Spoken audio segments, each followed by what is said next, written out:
नमस्कार, मैं हूँ डॉक्टर कीर्ति हजारे। आप सभी का बहुत बहुत स्वागत एवं अभिनंदन करती हूँ। आज हम नागार्जुन की कविता को देख रहे हैं। नागार्जुन की कविता जो कि आपके पाठ्यक्रम में लगा हुआ है, एमए द्वितीय सेमेस्टर में और प्राइवेट में भी लगे हुए हैं हिंदी साहित्य के सिलेबस में।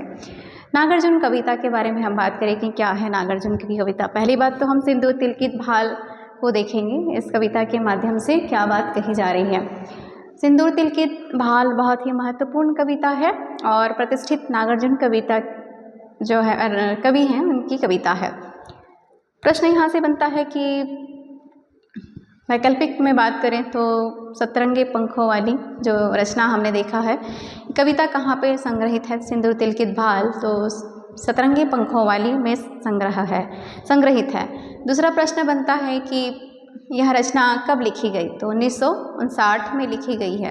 दो प्रश्न यहाँ से बनते हैं। और तीसरा प्रश्न है कि सिंदूर तिलकित भाल किसकी रचना है, तो नागार्जुन की रचना है। आइए बात करते हैं नागार्जुन किस युग के कवि हैं।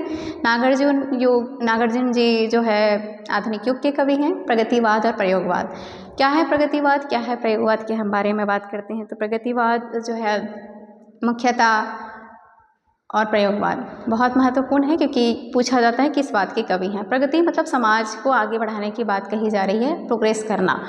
समाज में भी ऐसे शोषण निर्धन जनता होते थे जिसका यहाँ पे शोषण किया जाता था, तो पूंजीपतियों के द्वारा यहाँ पे शोषण किया जाता था, जिसका विरोध कवियों ने भी किया है। इसलिए इसे जो क्षेत्र राजनीति के क्षेत्र में जो मार्क्सवाद है वही हिंदी साहित्य के क्षेत्र में प्रगतिवाद कहलाता है।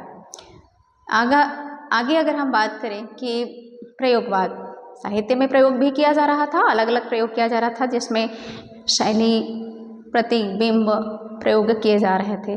तो नागार्जुन भी ऐसे कवि शामिल होते हैं जो प्रयोगवाद और प्रगतिवाद का नाम सामने आता है। आइए चलते हैं कविता के माध्यम से समझते हैं।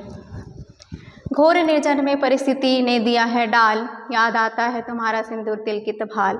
कौन है वह व्यक्ति जिसको चाहिए ना समाज, कौन है वह जिसको नहीं पड़ता दूसरे से काज।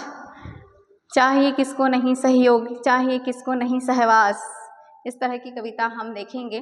तो कविता में हम देखते हैं कि किसको आवश्यकता नहीं होती है। तो कवि ऐसी स्थिति में घोर निर्जन अवस्था में पहुंच गए हैं, बहुत सुनसान, जहाँ पे कोई नहीं है। और बाबा नागार्जुन सिंदूर तिलकित भाल में जब कविता जो है बहुत ही मार्मिक कविता है, और मार्मिक कविता जिसमें परदेश पर जाकर पहुंच गए हैं और उन्हें सब कुछ याद आ रहा है। तो सब कुछ में एक बहुत महत्वपूर्ण बात याद आ रही है, वह है पत्नी का जो सिंदूर लगा है माथे पर, भाल पर उन्होंने टीका लगाया हुआ है, उसकी बात कर रहे हैं। सिंदूर लगाया हुआ है उसकी बात कर रहे हैं।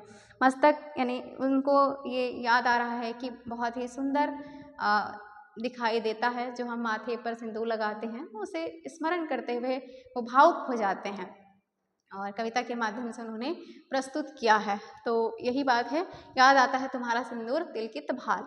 दूसरा है कौन है वह व्यक्ति जिसको चाहिए ना समाज। दूसरे बिंदु की बात करें सामाजिकता की, समाज में रहकर हर किसी को रहना बहुत पसंद है। समाज में ही हमें